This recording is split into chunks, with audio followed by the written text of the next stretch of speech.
La Banque de réserve de Nouvelle-Zélande a réduit son taux directeur de 3% à 2,75% jeudi, marquant la troisième coupe consécutive cette année.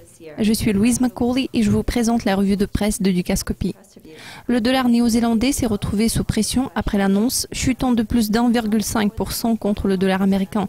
Il s'échangeait à 63,96 centimes du dollar américain avant la décision et à 12h09 heure locale à Wellington, on l'achetait à seulement 62,66 centimes. Le gouverneur de la Banque de réserve, Graham Wheeler, a déclaré « Une nouvelle dépréciation est appropriée compte tenu du brusque déclin des prix des matières premières exportées de la Nouvelle-Zélande. » Il a fait noter que les secteurs concurrents import-export sont soutenus par des taux de change inférieurs. Ainsi, une nouvelle baisse du dollar néo-zélandais serait viable, mais une importante dévaluation du yuan chinois serait inquiétante. Le rendement des obligations d'État néo-zélandais a également chuté après l'annonce sur les taux, car M.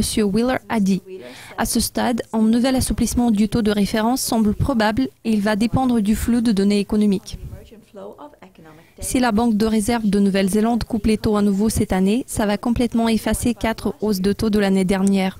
Stephen Topless, chef de la recherche auprès de la Banque de la Nouvelle-Zélande à Wellington, a déclaré « La prochaine baisse des taux d'intérêt se produira en octobre.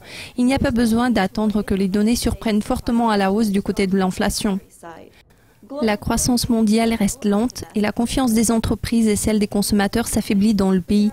Mais il y a certains facteurs qui soutiennent la croissance économique en Nouvelle-Zélande, y compris le tourisme robuste, l'essor du secteur de la construction à Auckland, des taux d'intérêt plus bas et une monnaie plus faible. Cependant, en termes de relance monétaire et budgétaire, M. Wheeler a assuré que si c'est nécessaire, il en reste encore beaucoup. Merci beaucoup de votre attention. Rejoignez-nous demain pour une nouvelle revue de presse et de nouvelles interviews exclusives. À très vite.